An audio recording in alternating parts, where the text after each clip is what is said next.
All right, welcome back everybody to the Quill and Query podcast. My name is Brandon Hall, and as always, I'm joined by my wonderful co-host Ash. Ash, how are you doing today? I'm doing pretty good. Sun is out. It's nice and warm. Spring is on its way, so I can't complain. Yeah, we're definitely getting into the warmer seasons over here too. So I can't decide if I'm a fan. Usually I'm a creature of the cold. So Oh, are you? Interesting. I like every season individually. I think that's yeah, my mode. I'm like a late summer fall girl, but I love spring. It smells so good outside. It's like, oh, finally coming out of hibernation. So, yeah, yeah, I get it. they definitely all have like their uh their pros and cons for sure. For sure. Allergies, maybe not. Yeah, not that part. All right, well, everyone who's joining us today, as you can see, it's just going to be Ash and I. We don't have a guest today, but we do have some fun topics to discuss as always. So thanks for joining us. Whether you're joining the live or the recording, we love to have you here. We don't really have a lot of podcast updates, no audience questions or like indie releases to spotlight. So I'm just going to kind of gloss over those today. The only update I'm going to share is that Blades for Hire is available. If you didn't catch the last episode, that was our release special. If you haven't been watching the show and you don't know what Blades for Hire is, it is a dark fantasy mercenary anthology. There are 11 different stories, and all of the proceeds from the anthology go to the charity booktrust. So you can get your fantasy fix and you can support a good cause at the same time. It's available in ebook and paperback formats on Amazon right now. So be sure to check that out if you haven't already. And special thank you, of course, to everyone who did check it out, did pick up a copy, and has left a review or just spread the word. We appreciate it very much. So exciting. Yeah, I got some of the author copies in the mail just the other day, and they Nice. very cool. I just have to send them out now, but they look very nice. That's awesome. What's the difference between the author copies and the regular copies? I don't know if I know the difference. Just the price, like Oh, so gotcha. Okay, cool. on Amazon, if you publish a book through KDP, you can, and this is also helpful for anyone who's listening who hasn't published a book through KDP. They allow you to purchase copies of your own works at just the printing and shipping cost. So you can purchase them for like conventions or like to hand out to like friends and family or give to bookstores or really whatever you need. They don't even limit the quantity. Like I was on the order page and it said like you can order 999 at a time. I can't imagine that many books showing up to my doorstep. But yeah, house. You have to build a house from all the Blades for Hire books. Yeah. I'll make a bookshelf out of them. Yeah, there you go. Yeah, but cool. I didn't know that. Good to know. Yeah, so it's nice because you can get your books at a pretty discounted rate and then take them with you wherever. Awesome. All right, well, before we get into the fun topics we have for the week, Ash, as always, we do our reading updates on what we're currently reading, if anything. Sometimes we're not reading anything at the moment, but if I'm remembering correctly, it looks like you may have picked up a couple new books in one of your recent Instagram posts. So are you currently reading something new or? So I am currently reading a bunch of different stuff. I did pick up for the first time. I haven't bought new books for funsies physically in so long. I've like bought discounted ones for book clubs and things like that, or I have a Kindle now, so I've been like using that. It's been a while since I've like basically bought a book. So I got Shadow of the Gods, and then I got what was the other one? Something Apprentice. It's like really, anyway, 2 fantasies. I'm really excited to dive in. I'm also reading the Nightmare Novellas by J.N. Kindig. She's on here on Instagram and TikTok. She's fantastic. I'm really enjoying that. It's like very fun and spooky and hilarious and romancy, which is nice. She's very talented. So yeah, I've got a few things, a couple arcs that I'm just slowly working my way through. So yeah, what about you? Very cool. Yeah, definitely not as prolific as you lately, but I have kind of stepped out of my fantasy reads for the moment, especially after being immersed in all the different worlds in like Blades for Hire for so long. I wanted to kind of have a palate cleanser, just something a little different. So I actually switched over to like my sci-fi TBR, Nice. and this is one I've had sitting on there for a while. I don't know if anyone can see it. Now my green screen doesn't like it. It's a book set in the world of Cyberpunk 2077, the video game and board game. It's called No Coincidence. I'm still very early in it. I actually like just started it the other day, but it's very good so far. Like I said, early in the book, but I've always been a fan of like cyberpunk settings, and it's always something I wanted to explore in my writing in the future. I just admittedly am not as well read in cyberpunk books as I would like to be. I've played a lot of like cyberpunk games and watched a lot of films, but as far as books that share that kind of aesthetic, I feel like it's harder to find. I would agree with that. I feel like cyberpunk is kind of like maybe a burgeoning niche subgenre. Yeah. Also, hi Nicole. It's good to see you. Oh, nice. Nicole's here. Yeah, I heard mixed reviews. I think Ross, my partner, played it for a bit. I heard mixed reviews about the video game. I didn't know it was a board game. Cyberpunk genre versus cyberpunk, the TM, cyberpunk TM. Yeah. I think the game Cyberpunk 2077 is based on like a tabletop RPG or a board game it was Cyberpunk a different year, not 2077. It was like 2020 or something. It was like a relatively recent year, so they just like pushed it ahead because Cyberpunk 2020 doesn't sound as good now that we're in 2025. But yeah, it was originally something like board game, tabletop RPG, something along those lines. I didn't know that. And yeah, the video game was also a mixed experience for sure. Yeah. The concept is cool. I was like, oh yeah, I'm like really into this. Yeah, it's like very much like Blade Runner kind of style. So yes, 100%. Nice. Well, good. I'm glad you're mixing it up. It's always nice and refreshing. Yes, once in a while I need like a palate cleanser. Even though I love reading fantasy, helps take a break from it every now and then.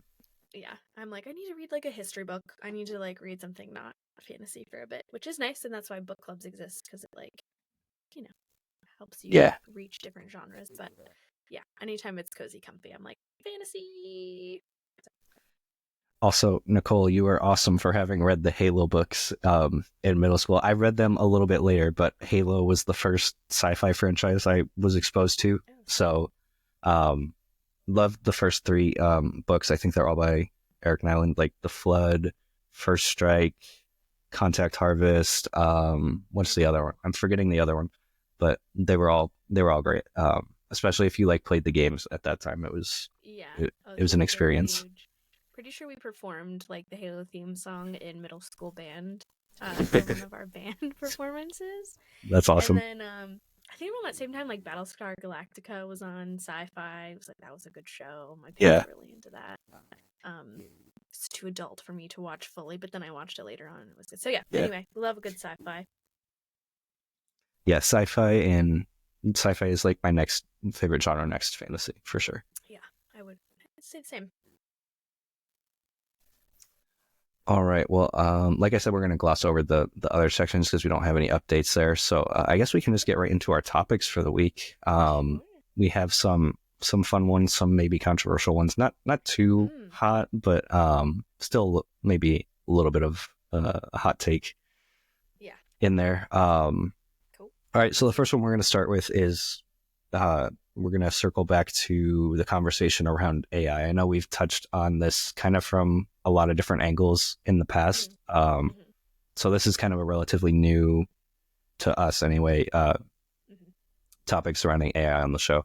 But with the rise of AI being used in like creative pursuits for writing or art, as much as I think most of us are against that, I've noticed kind of an equal trend in both people using AI and then people kind of accusing people of using AI falsely a lot of times, but sometimes there is merit to it as well.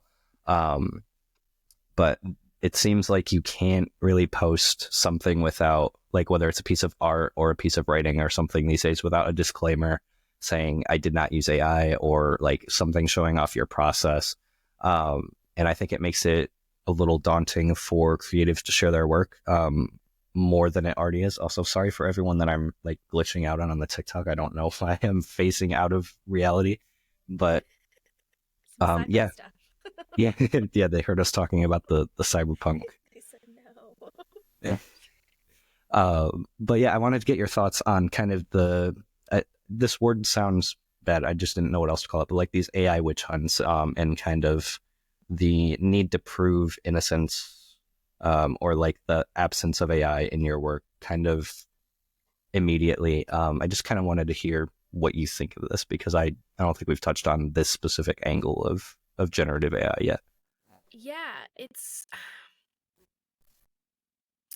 hard because it's like everything uses AI now. Like even things that we don't really know are using it or maybe are not aware are using it. And I guess like I don't I don't know. I'm against it when you're using it to create essentially. I think like a spell check, like a lot of spell checkers are AI now. And they'll recommend certain things, but I don't know if we have. Yeah, this is a tricky one. What do you think? Let me see where you're at, and then I'll follow up. Yeah. It's a hard one because like I understand where people are coming from when they throw those AI accusations around because it does come from a good place of wanting like things like art and writing to kind of stay pure to the human creation, not um and not being taken over by people who don't really put any effort into something. They just kind of put a prompt out and then they share the result. But I think I'm kind of in a similar boat where I feel like a lot of people draw a very black and white line with AI, and Yes. not I'm not really on either side of that. Like I'm not all AI is good. I'm not all AI is bad because, like you said, it comes in many different forms. Like spell check is a form of AI. So Yeah. Right. comes down to like how nuanced are we getting with that question and Mm-hmm. types what types of AI are we talking to? Like we're strictly speaking generative AI, so like something generating text for you that you then put in your book, or generating art for you that you then like sell or use as promo material. I think I can pretty much say I am against using that, especially if you're like selling something. Yeah. Right. Not a big fan of selling something that was created with AI because a lot of times it's I lost my train of thought there for a minute. A lot of It's okay. times it's done dishonestly. Like someone will put Yeah. something out that's created by AI, but they won't add the disclaimer like this was made by AI. Right. But yeah, it's tricky because AI comes in a lot of forms. Generative AI is not the only type of AI that exists. Um, there is helpful AI, like for full transparency on the show, there's a lot of AI audio enhancement tools that I use for Quill and Query that just like Riverside just automatically uses them. I don't have to do anything, but it takes like hours of work out of engineering the audio and making sure the setup is perfect and everything. Yeah. To just make sure the show is great quality for everybody who's listening. Um, but yeah, I think it's difficult for a creative putting their work out there because I don't think you should have to add that disclaimer like right off the bat that this wasn't made with AI. I don't think people Yeah. should be kind of like I don't like the guilty until proven innocent mentality with it. Agreed. Definitely with something that seems blatantly obvious that's AI, I do think like it should be called out if it's not being um, properly like what's the right word I'm looking for? If there's not a proper disclaimer there, but Yeah. I also am not a fan of just calling everything AI and waiting for the creators to come out and like show their process and show that they didn't use AI throughout the creative process because I don't think expecting everyone to do that is also entirely fair. But Yeah. I do I think understand where the fear comes from. Sorry. no. I think all of what you're saying is totally valid. I think I do. I'm also in a bit of the gray area in terms of like creatively using AI. It is not a black and white issue, and I think it's a little bit easier to say with visual components. Like if you go on Pinterest, right? A lot of the pins now are like AI generated stuff that Yeah. people have uploaded. And sometimes I have a hard time determining what is or isn't AI. So if I use it, if I use a photo in an Instagram post when I'm writing, sharing something about a filthy hunger, and then someone goes, "Hey, that's AI," and I didn't catch it.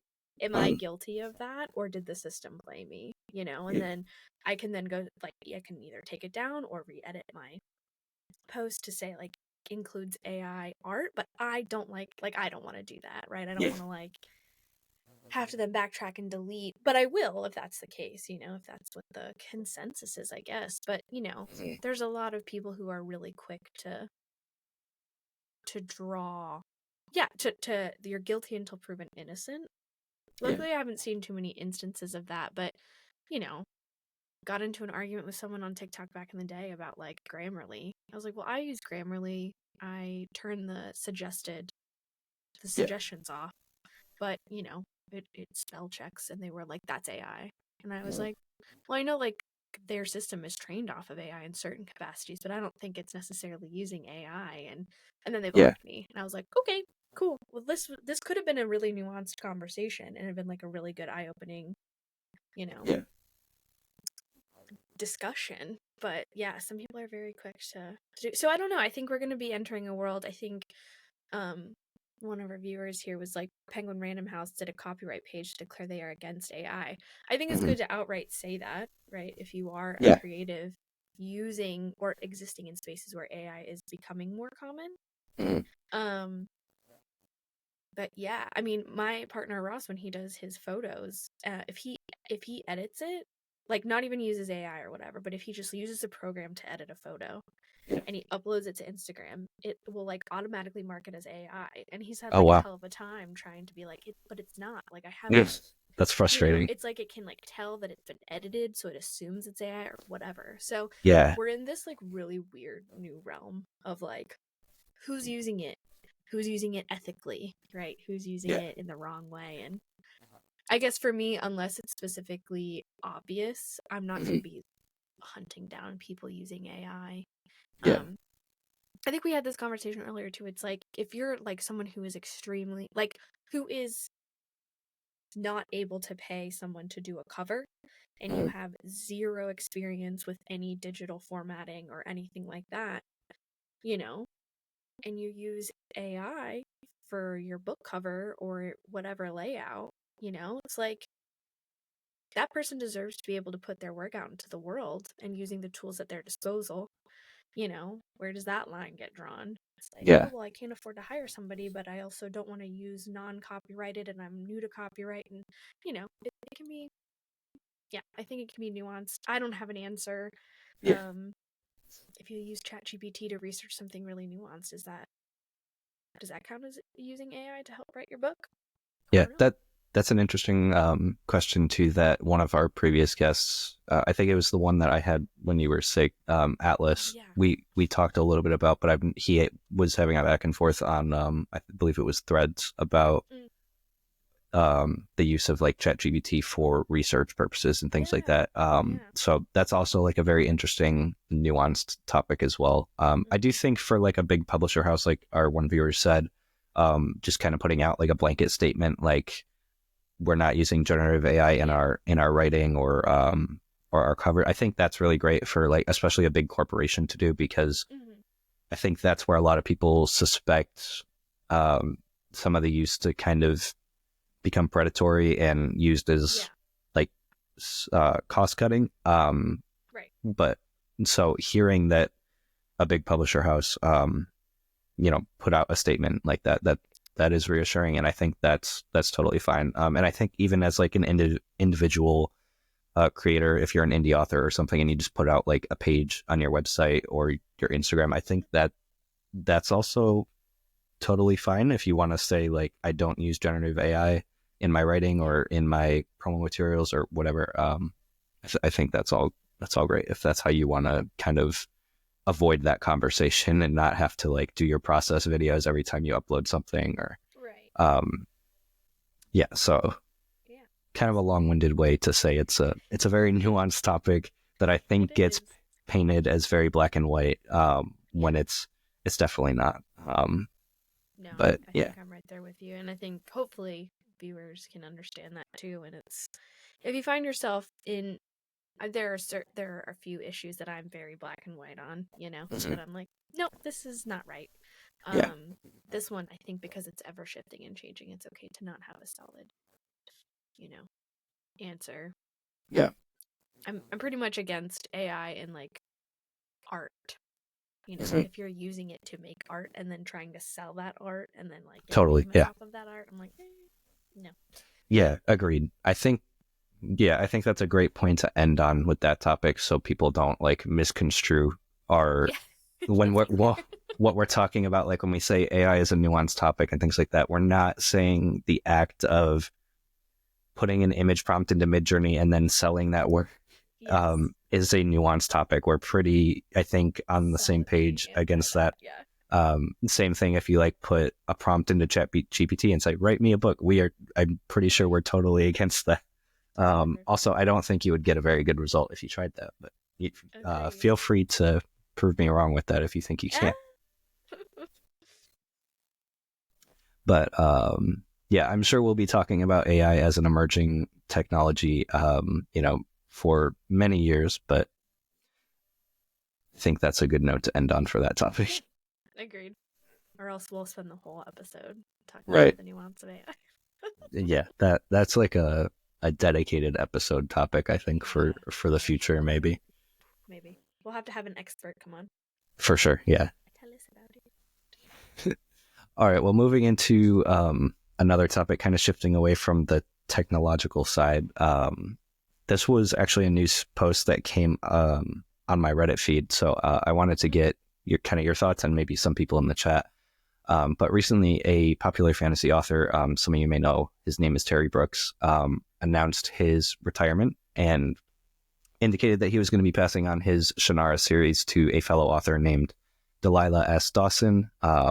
So I kind of wanted to tackle this topic like we tackle many other topics from both perspectives of like the writer side and then the reader side.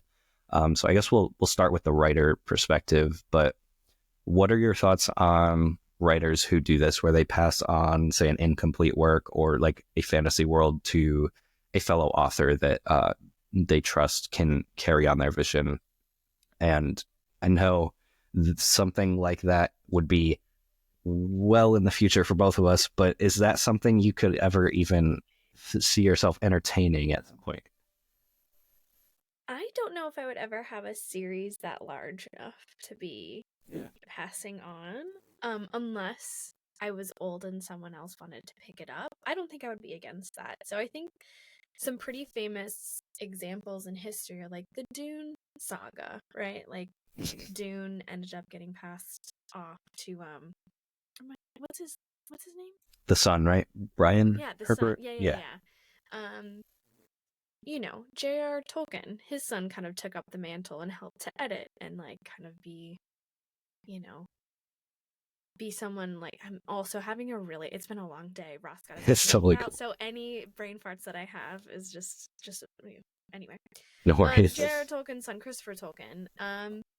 Let's see who else. Terry Pratchett, I think, also had a similar, like a couple people finished up. Anyway, the point is, I think this is something that does happen a lot in really large series. I'm okay with it. My nuanced take is that if you're ghostwriting, if you're having someone ghostwrite for you, that's a no-no, because you're passing off that work as your own.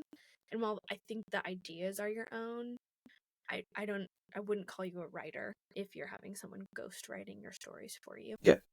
So, one, I think it's awesome that if you are done, you're retired and you don't want to write anymore. Not to say that he probably won't have a hand in any specifics or helping the new author along. But I also feel like an author really has to choose the person well. And I trust an author who is willing to do that and pass off such a long... I've never read the Shannara Chronicles, but I know it's like a really big series. So, I don't think there's anything wrong with choosing your... what do you call them? Protege? To continue on your legacy. I think that's really cool. And to have faith in a person to carry that mantle is awesome. I'm in full support. And also to have it be a woman, I think is really, really great. Yeah, that's my take. I think that's really cool. Yeah, definitely.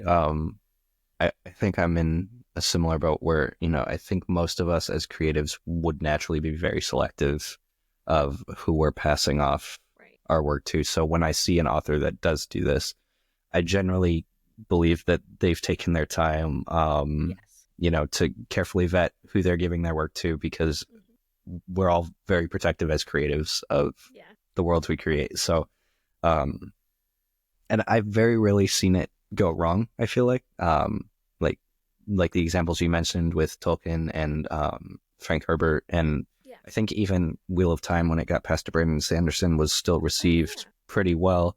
So generally, I think they end up choosing their successors pretty well. So Yeah. yeah, it generally I don't think I'm against it either as a reader or a writer. It's coming from the author, the visionary of these worlds and these stories. So Yeah. I expect that they're choosing what they think is the best Agreed. path forward. So Now I yeah. think posthumously, if someone gets chosen after an author has passed away, and there was no prior written consent and or indication that it's okay for somebody to take, that's when I fear that it's a money grab type of concept. Um, so that's when I'm like, oh, maybe not. It's Yeah. I don't know if there's any example of that, but that's when I would have some hesitancy because it's like, did the author really want this? It's like if G.R. Martin were to die, without finishing all of his projects, and then he hadn't named a successor, and then someone kind of just stepped into that role, that'd be a little strange, I think. Yeah. Unless you didn't tell anybody, and like no one could tell the difference, but I'm sure that wouldn't be the case. Yeah. And Yeah. actually, on the topic of Martin, he has touched on that topic before, where as of right now, he does not want anyone to take over his work, even if it's unfinished. I don't know if Yeah. his mindset's changed, because I think that was from an interview that was almost a decade ago. So maybe he's Yeah. changed his mind since then, but Maybe. not publicly. So I definitely have the same mind there. Like if it's against the author's wishes, I really couldn't be less interested. Like I don't want to see Mm. a Winds of Winter from someone that was not chosen specifically by George R. R. Right. Martin. That just would not be something I would care to read, to be honest. But Yeah. No, I'm um, right there with you. is Well, as long as it's in Astorian. line. Sorry, go ahead. Go ahead.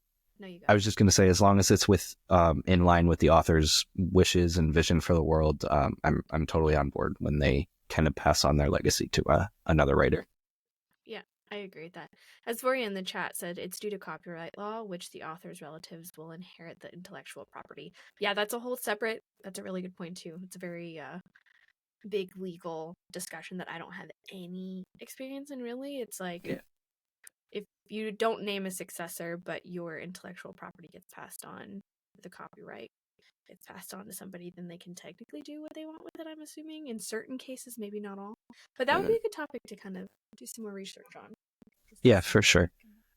That was, I don't. I have since forgotten a lot of the information, but there was, when I was kind of selecting my pen name to use, I Mm-hmm. was exploring like the legal differences between just using your legal name and then using a pen name, and how that affects like copyright protections and inheritance and Oh, things like that. interesting. So at least when I checked, I don't know if, it's been a while, I don't remember all the information, but like writing under a pen name, for example, grants you less time protection before your work, say, goes into like Mm-hmm. public domain, as opposed to using your legal name. So I'm curious to see how that is affected by like having a successor chosen, or having someone that can inherit your intellectual property. Yeah, We'll that definitely would have be to look really into that interesting. for That would be a good like a segment to future maybe do. episode. Yeah, totally. All right. Well, actually, on that topic, I think we touched on it a little bit, but how Mm, now coming at it from the reader perspective, mm, we touched on like George R. R. Martin and how I would feel about that. But mm. if you saw one of your favorite authors pass on willingly their works, it sounds like you'd be pretty on board Yeah. as a reader to stick around. Oh yeah. I think again, it's like I trust the author to, especially if it's one that I love. I trust the author already. And so if they say, "Here's my successor," they're going to continue on the series, then there's nothing wrong with giving it a chance. And then if I read it and I'm like, "Whoa, full departure from what I was expecting," then of course it's just like, "Oh, okay, well, maybe not for me, maybe not the writer that I expected, but that's not, as we like to say, that's none of my business. Yeah.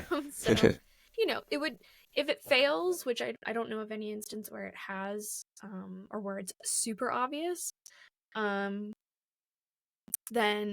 okay, that sucks, but I don't have any stake in the game other than a lover of the art, and so if the artist chooses to do whatever they want, then yeah, that's their prerogative, and I gotta put my faith in them. So yeah, as a reader, it doesn't really bother me. We got another comment from is it Asvoria? Sorry if I'm pronouncing your name completely wrong. Or you can turn it into a trademark and sell it to corporate like what Stanley and Alan Moore did. Yeah, I'm sure so many different ways you can do it, which is crazy. that way you won't have to have six. Yeah, make a ton of money too, I'm sure, depending on your intellectual property. But yeah, the copyright law is something that I'm not an expert in for sure. So not at all.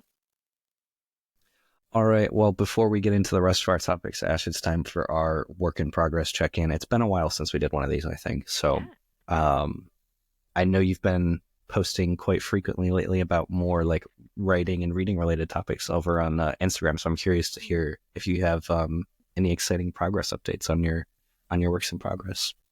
I do. So I've got the first part of A Filthy Hunger. I might have mentioned this a couple weeks ago. But I have the general outline, and now I'm working my way through the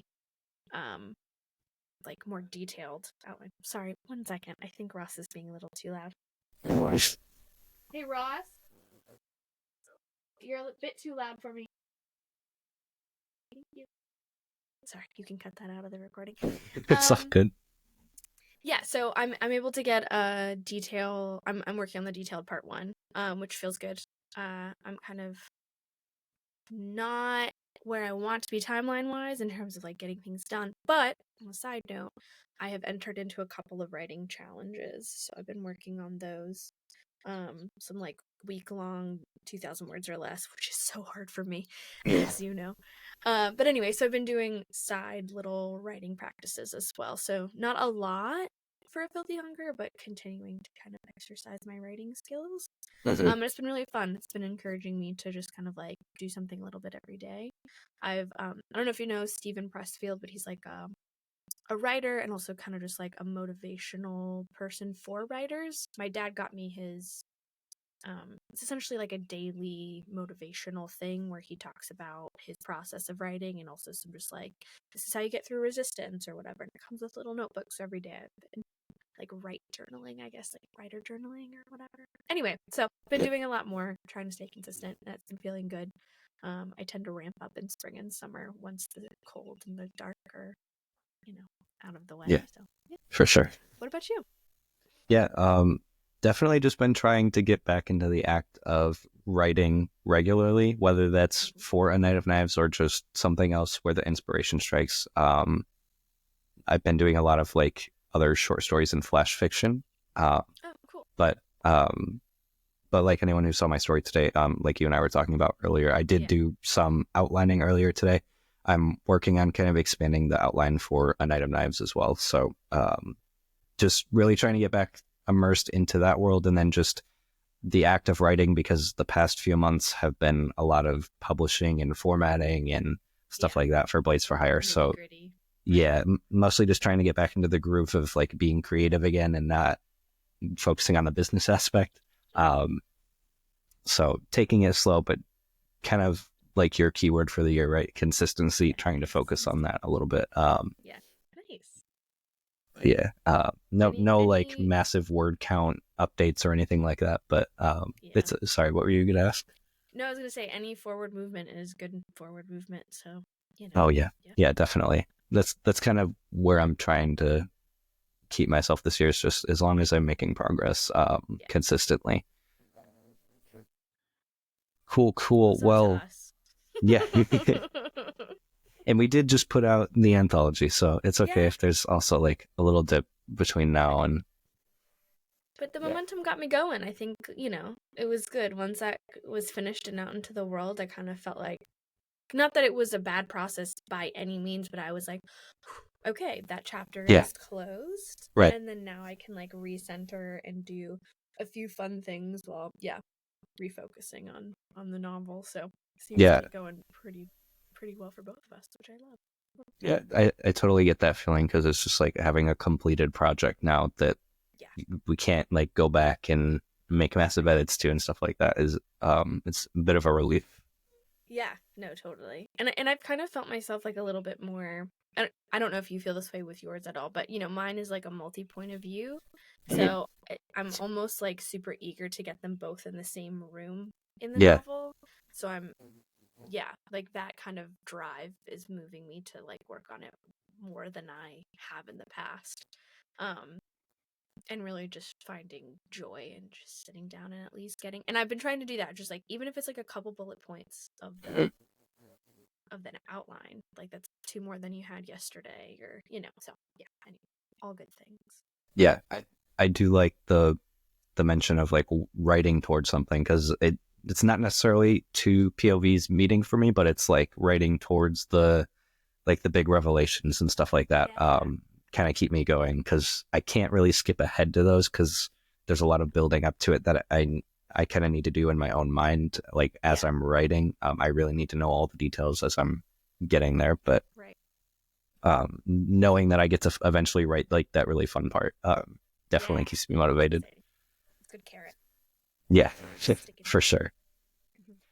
All right. Well, on the topic of like fantasy, we have a lot of fantasy specific topics to get into after our more like publishing focused topics. So this is the first one I'm going to jump into. Mm-hmm. This is another one that I saw on like the fantasy Reddit where Mm. people were talking about kind of self imposed rules or like not explicit rules, but things that a lot of fantasy tends to stick to or like unspoken guidelines Mm-hmm. for writing that a lot of authors pass on to each other. So this one is specifically about like writing about the afterlife or life after death in fantasy. Mm. So Fun. I thought this would be a fun topic to explore. Yeah. So I guess this is news to me. I think I've kind of subconsciously been in this same camp of where these people are at, but I never really knew it was like an agreed upon rule amongst a group of people. But it apparently, to a lot of authors, exploring the afterlife in fantasy is like a big no go for them. So I actually was very Oh. curious to get your thoughts on this because I found that very interesting because I feel like I've read a lot of fantasy works that don't shy away from it, but I can Yeah. also think of a lot that do keep it very mysterious.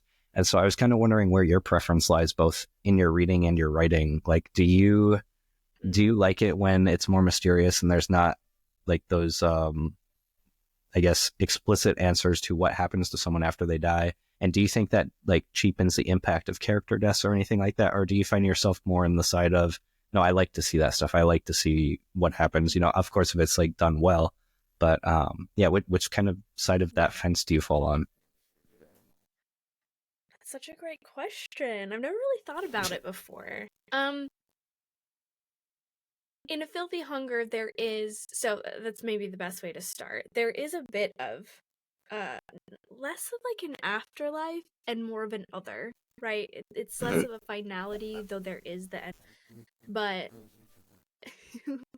um but there is like okay, I guess I have to explain this better. I enjoy the walking the line between knowing there is an ending. Like when somebody dies for me, I like the fact that there's like no bringing them back, right? That the other characters have to deal with that loss in whatever way they do and know that there isn't any way that you can bring them back unless you're like a necromancer and that's the whole point of the whole thing. Yeah. Um so I like when authors walk that like yeah, maybe for instance there are gods involved and they exist in this kind of other space and death for them is different. And death for mortals can be something other. So I like a little bit of the play of like, yep, you can expect to not just like it all go black, like end Yeah. and that's it. But I do like it when fantasy authors impose that kind of rule of there are a few authors that are popular now that kind of, it's almost like you're bringing them back over and over again. And there's no risk involved because like either somebody gets saved at the last minute or they die and they get brought back. And it's just kind of like, okay, but then you, like you said, you cheapen the concept of death and dying. So I love a well thought out character death. And I know like religion and faith plays like a pretty good part in a lot of fantasy. Like there are lots of different fantasy religions, you know, whatever, like at least that exists within the book is what I mean. So I like exploring what that means to different characters in all these different ways. So yeah, I think a balance. I like the finality, but I like, you know, I like the potential of something other without being like, oh, welcome back to the land of the living. Yes. I think that's just like a bad plot device. Yeah, what about you? Totally. I'm curious to see what you think. Yeah, I am going to actually come right back to that question because if you just heard a moment ago, was interrupted by the puppy. So I'll make sure I cut this out of the recording, but I gotta contain her real quick. Yeah, go for it. All right, sorry for that interruption, but you won't even catch it in the recording. Nicole wants to know how you're doing, Ash. I'm doing great. I'm just hanging out, taking a little break before we get back into it. Yeah, I'm good. Cool. I'm great. All right. Well, we were on Afterlife in fantasy. So, I think I'm in the same camp where it's like, I don't, as long as it's done well, I don't have any problems exploring it. Like you said, as long as you're conscious not to cheapen the impact of character death, like if you're bringing people back over and over and things like that. Yeah, I think it can be done well. I don't subscribe to that rule at all. Well, I think it can be done like so well, like with J.R. Martin and like, you know, Catelyn Stark, which never got put in the book or in the show, and I'm so pissed that they didn't go down that route. But like, you know, spoilers, I guess, for those. It's been decades and decades. You guys just whatever, get over it. But you know, like her coming back as like this like kind of monster-esque zombie as a way to like help her children or help save the like I think that's awesome, right? Because it worked within the parameters of what we knew and what we know this world can exist in, and you know, so it's kind of what I mean. I'm like, as long as it exists within the realm of possibility and it's not just like you get to come back. You get to come back. Yeah, totally. Sorry, I'm muted because the dog is still going. That's okay. Sorry, the process of moving has limited my recording space. Can you hear me now? Yes. Okay. Again, really apologize for the puppy. Like I said, guys, I am moving, so my space is getting limited, but we'll be back on track next episode. And for anyone who's listening to the recording, it'll be completely cut out, so we're all good.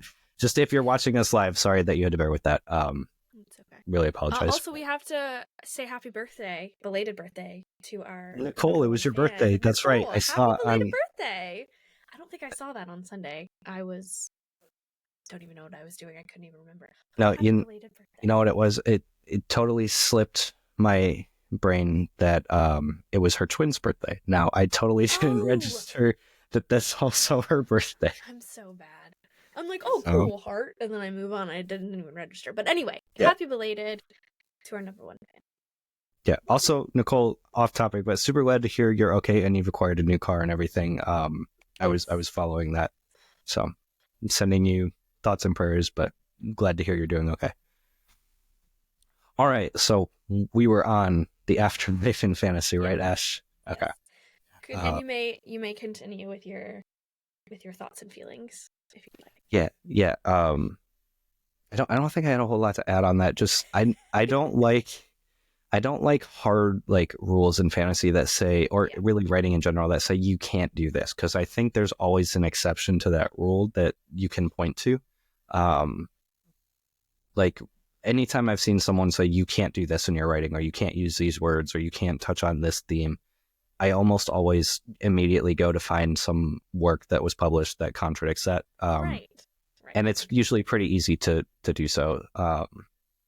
So yeah, I don't like those types of rules that are very restrictive. I think with the caveat that like you do it well, like anything, and it can make for a great story. I think in my own writing, I do tend to stay more on the side of not touching on that stuff, like the afterlife specifically, and what happens after death. I just don't really get into it a whole lot. like as far as confirming anything, I guess. Like I have a Yeah. lot of religious themes about what people think happens after death, and things Mm. like that. Oh, But interesting. I Yeah. don't really. I feel like I'm a little similar to, maybe not saying inequality by any means, but like in regards to like how Martin touches on religion and how all of the different, groups have their own Hmm. philosophy of what happens after you die. This is Yeah. totally separate from like the characters who do come back, like Catelyn and, Yeah. spoilers again, but the characters that we touched on. So yeah.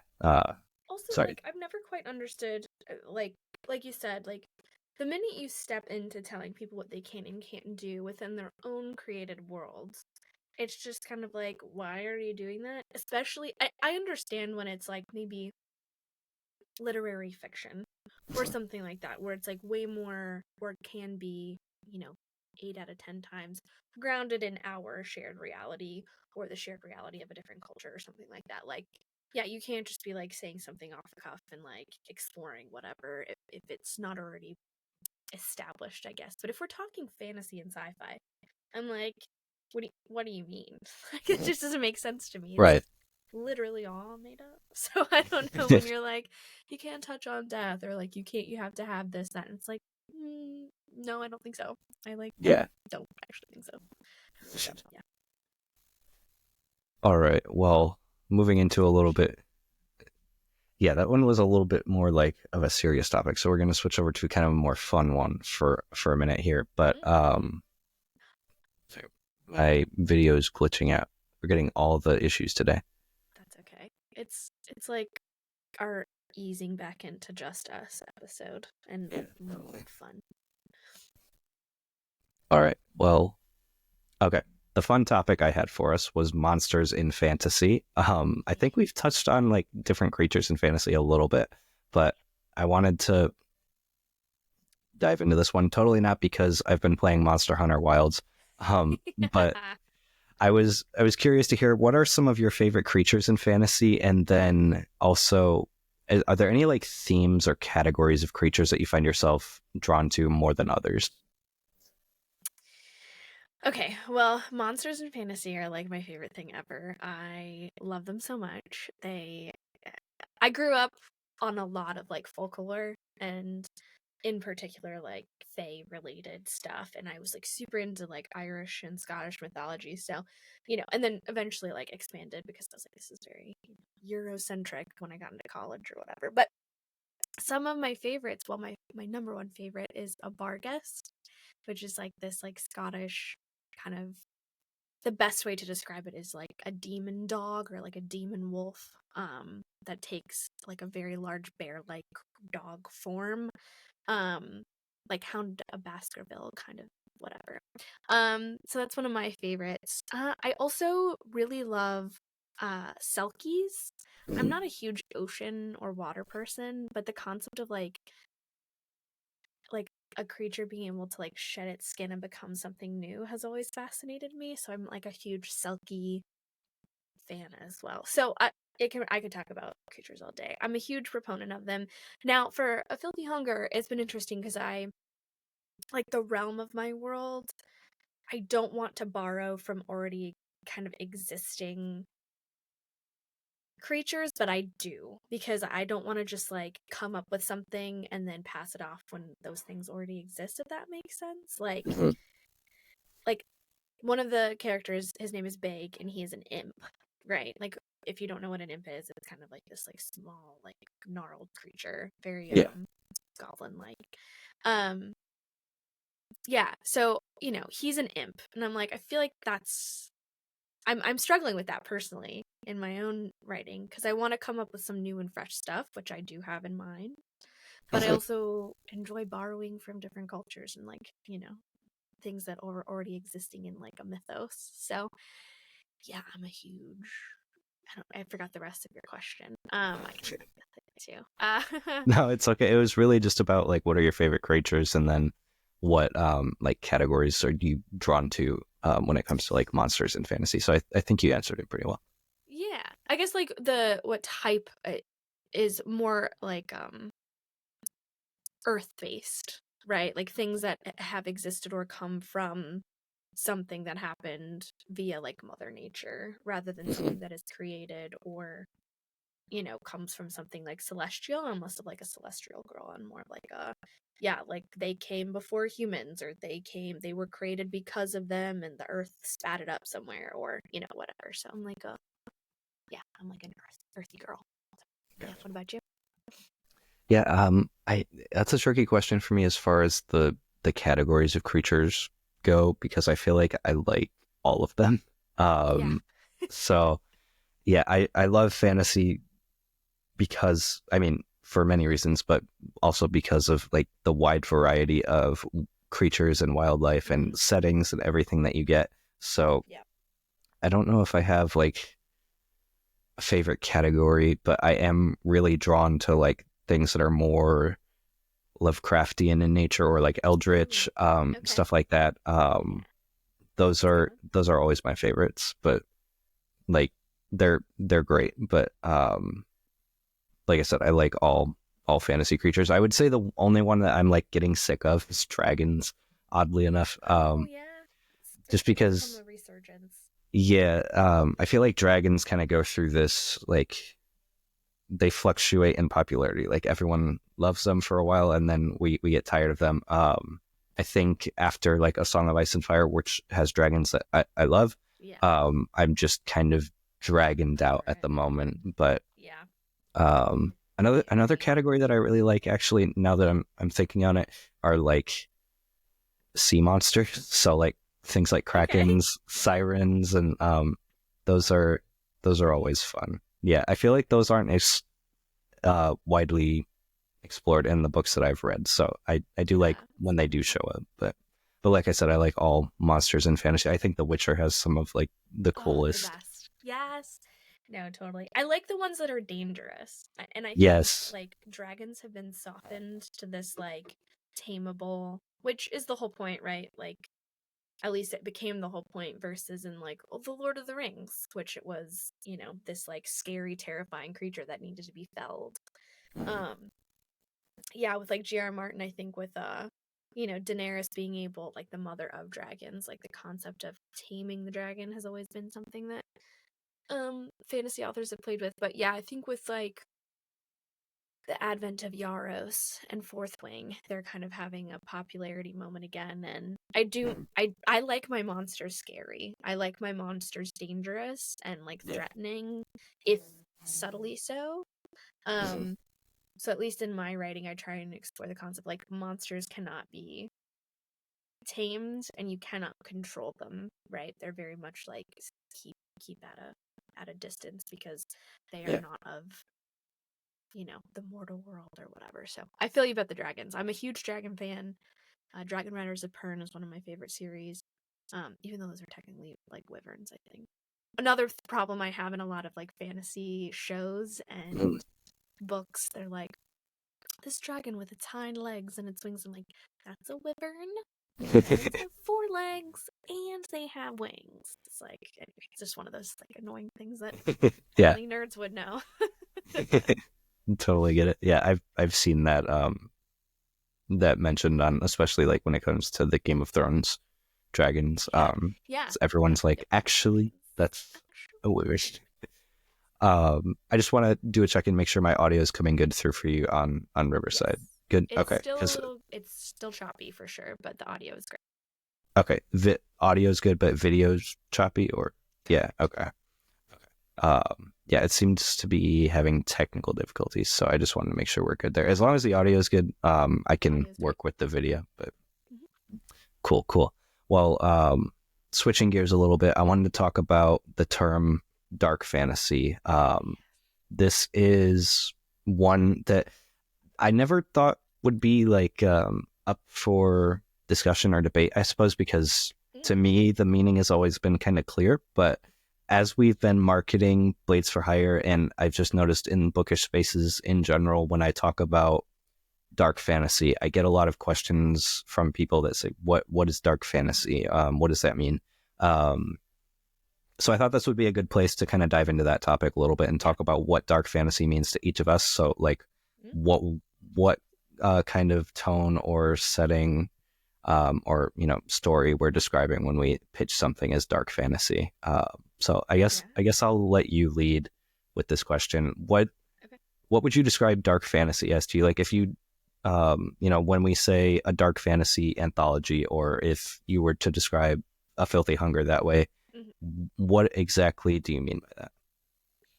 Yeah, so I do describe a Filthy Hunger as a dark high fantasy, or a dark fantasy.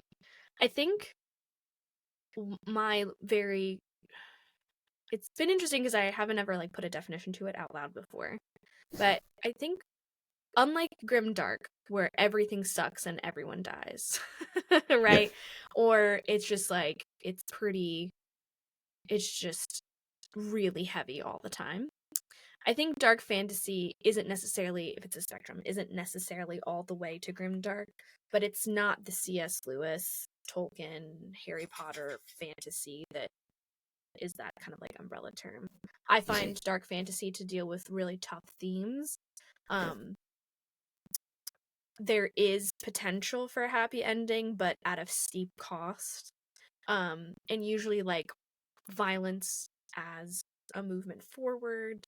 Um, hard decisions that have really dark consequences. And when I say dark, I mean consequences that affect multiple people in very visceral, life-changing ways. So, yeah, I hope that's a vague, concise version of what I think dark fantasy is. It's like the yeah, themes are very heavy, um, and there's no promise of a happy ending for yeah, everybody.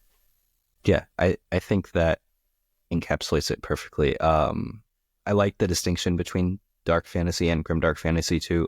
As I was kind of trying to gauge how I would answer this question before the show, Yeah.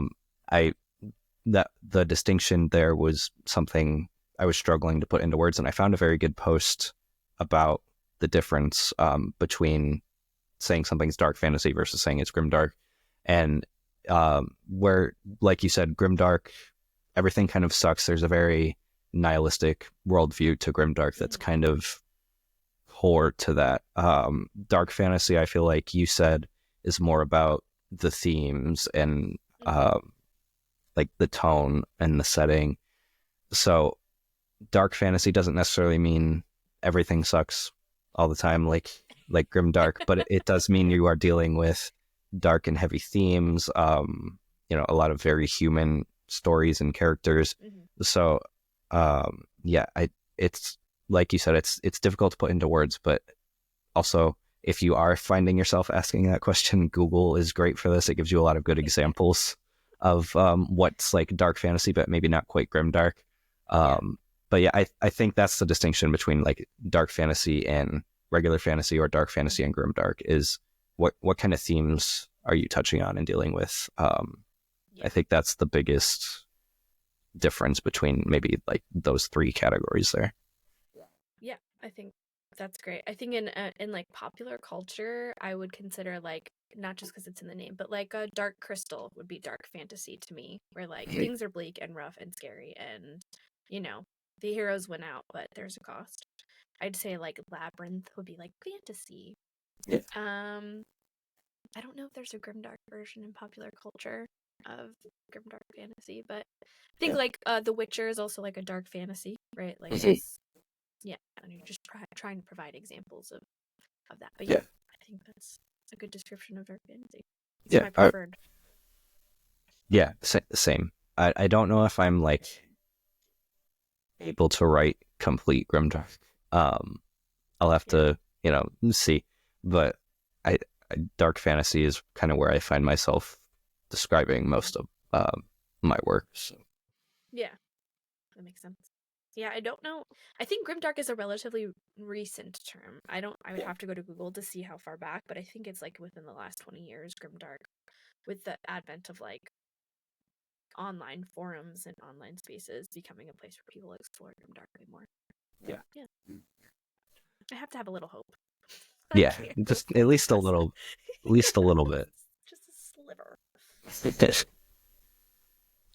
All right. Well, on the topic of like recent trends in fantasy, this is one I'm curious to see if you've noticed as much in your reading as much as I've noticed in mine, because I know we both read a lot of fantasy, but I noticed we also do tend to go to like different corners of fantasy sometimes. So, Mm. um, it over in like the books that I'm reading, so like with Joe Abercrombie or authors who are more recent, like Richard Swan, there's a major trend in like industrialization of fantasy settings.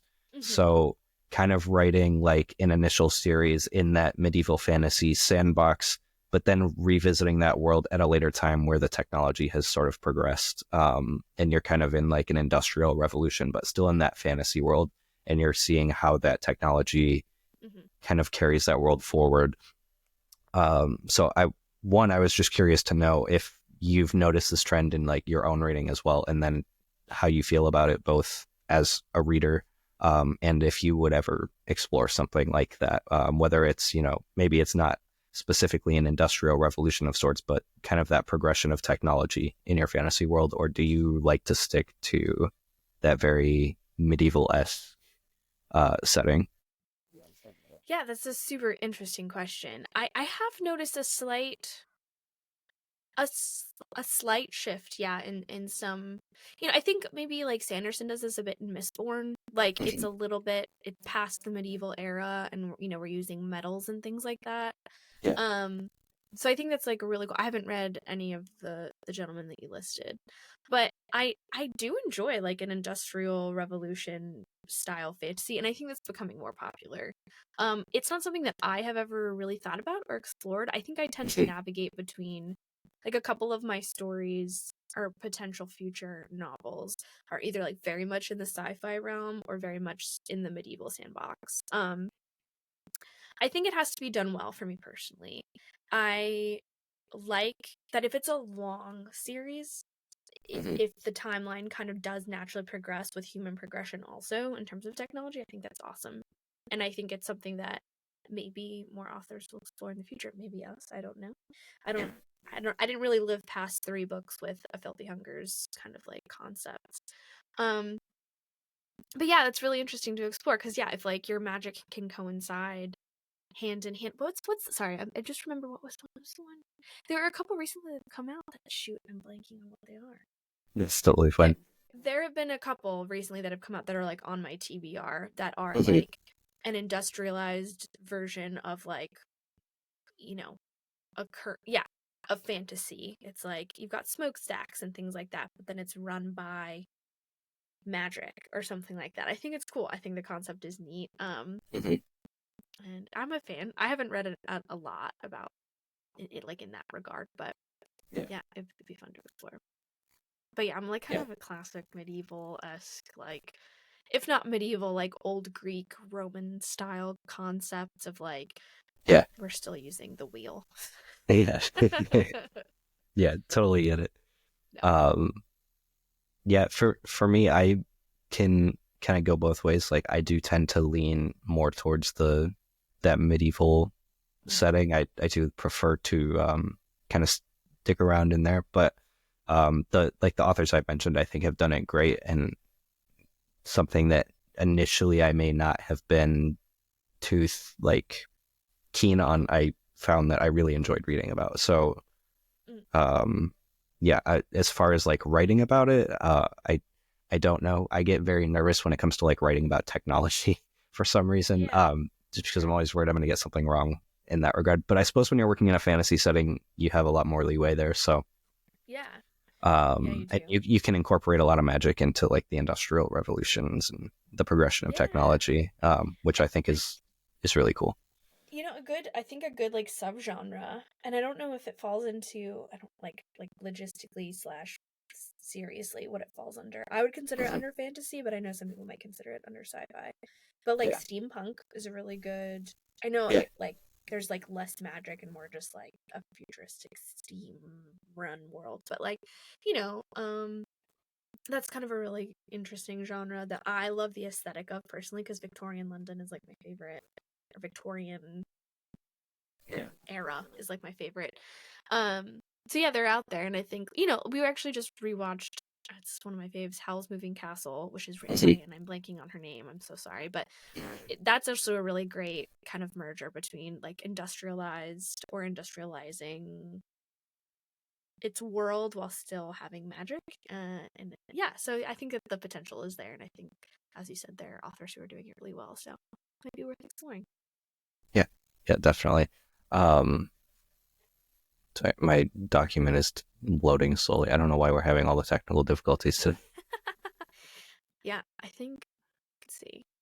Well, yeah, I mean, so you said you like stayed in the medieval sandbox, but is that something that Yeah. you would like explore later on with A Knight of Knives, or is that kind of just where you're Yeah, at right now? so initially I thought no, like I really didn't think I would ever progress the world, especially like when it comes to the technology. And I was very set on like having just the main series and that being it. But since then my mind has shifted. Like I have some spin-offs I want to write. And I've spent so much time building like the city that most of the stories take place in. Like it's a very Yeah. large city setting, um, that I can definitely envision how like an industrial revolution would take place there and Sure. how it would affect the setting. So that's gone from like a hard no to actually that sounds pretty interesting. So I Yeah. I think definitely maybe down the line that's something I would like to at least try to explore. Whether or not it ever like actually sees the light of day is another question entirely. But Totally. I think reading about those types of settings more, and the more I've kind of fleshed out my own setting for my work, like it's made me more interested in exploring that kind of Yeah. progression, um, Yeah. when I was initially opposed to it. Sorry. No, no, don't apologize. Because I'm now that you're talking about it, like I definitely kind of feel the same way. Like, you do get kind of, you pigeonhole yourself unintentionally into certain just like aesthetics or tropes of the world that you're building, and that makes Mm-hmm. sense. But as I haven't even, I know what I want in the second and third book, but like, there's going to be some like traveling to different countries or kingdoms and things like that. And I have to decide whether or not I like the concept of the main world or the main country kingdom that my characters exist in almost being like the backward like kingdoms, Yeah. and it's like the other places they go to kind of have to deal with the same issues in terms of like magic has been stolen, but like how they adapted to that, I want that to be like a kind of like a shock. It's like, oh, you don't have to just still use the wheel. You can do all of these other things. So Yeah. now that you bring it up, I'm like, oh yeah, maybe I was already like naturally inclining that way, Mm-hmm. but not, at least not for like the main characters in their world. So yeah, the potential is awesome. Yeah. And I think one of the things that kind of opens me up to that as well, in addition to, reading about those settings, is one of the authors that I mentioned who has done it, Joe Abercrombie, who's one of my favorite fantasy authors, um, talks about how fantasy authors spend a lot of time creating these worlds that they then kind of have to abandon after like a series is over, unless you go back and do Yeah, like a spin-off or something. And he's very much of a different mind of like, I've spent so long building this world, I'm probably going to write in it forever. So that's a really good point. I Yeah, think that opened my mind to like a different mindset, or different approach to fantasy storytelling, because I feel like I was always kind of approaching it that way as well. Like, okay, a Knight of Knives, I'm going to write 2 or 3 books in this world, and then I have to create another world. sure, right. So But you don't have to. yeah, thinking about it differently, like I don't have to do that, Yeah, is a refreshing kind of mindset and approach to take into when I'm exploring that world, because it opens up a lot of possibilities. yeah, I agree. That's actually like such a great piece of kind of, I don't know, knowledge. It's just like, yeah, you don't, because you do. I've like realized as you're saying this, I'm like, oh yeah, I kind of have just like boxed myself in. It's just like, okay, maybe like a novella or some sort, but once the third book ends, that's the end of it. But like maybe it doesn't have to be. Maybe it, Yeah. 400 years, 500 years in the future, or like it just takes place somewhere else, in that realm. And yeah, that's really fascinating. That's a great, great point. Well, I think that does it for all of our fantasy writing related topics for the week. Oh my gosh. Yeah, there were some fun ones in there. There were. I'm But yeah, 15 minutes early? What's going on here? I think we're getting some grace with the technical difficulties here, maybe, but That's true. we'll see. Maybe. Hopefully, I'm able to make sure the recording comes through great. But thanks to everyone who stuck with us through the live, and Yeah. Does anyone have any questions if they're still in chat and or topics they want us to discuss? I liked the copyright topic. Maybe in the next couple months we can deep dive into that. yeah, for sure. Put that on the burner because that's a really good topic. So yeah, if there anything else you want us to touch on in the future? Also, for those who are listening / in the chat, guest forms still open, correct? Yes. For coming on to the podcast. We've got the email, we've got the Instagram, so just literally shoot us any topic or question you guys want us to talk about. Have we gone over research processes? Is a question from Nicole. Oh, No, but that would be a fun topic to add to the roster. we will note this because that is a great. I think we touched on the ChatGPT question for research earlier. Yeah. So yeah, I'd be interested. You don't want to see my Google history. That's like the long short of it. Yeah. My research process, to sum it up before, we inevitably get into it, a deep dive one day, is a lot of like very distracting rabbit holes that inevitably take me away from writing for way longer than I intended. But totally agree. I like aim for realism as much as possible, and because I do research for a living and I am like a historian by practice and trade, I'm like, yeah, unfortunately, I think I unintentionally like I'm using pigeonhole a lot today, but pigeonhole myself into being like, girl, you can be a little relaxed about this. You can just ease up. And I'm like, no, realism. So, kind of a little tease on my process. the thing that always helps me when I'm trying to be like ultra realistic and is something from Brendan Sanderson where he said, like, you don't need to know all the details. You just really need to make the reader think that you do. Exactly. No, so that's great. That always helps. But yeah, I'm one of those people who also really has to be like define all of the details. Like, I have to be the god of my world where I've like set every possible question that a reader would ever ask for the next 100 years. No, yeah, because I'm like, when plot holes happen in books because the world building is not very solid, I'm like, did we think about this? Did we think about this at all? And I don't want to be that person, but also it hinders my process as well. Yeah. All right. Well, I think that's going to do it for Quill and Query this week. Ash, thanks so much for everyone who joined us in the chat. Thanks, Ash, as always, for being such a great co-host. And again, apologies to everybody for technical difficulties and the puppy interruption. We'll be back on track next episode because I will be completely moved. Yes. So, best of luck on the move. Thank you so much. Smoothly. I know it's always exhausting and stressful, but hopefully it goes off without a hitch. Yeah. All right. Well. All right. Is that it? Thanks, everybody. Yep. We are good to go. Bye, guys. Have a good night. See you next time.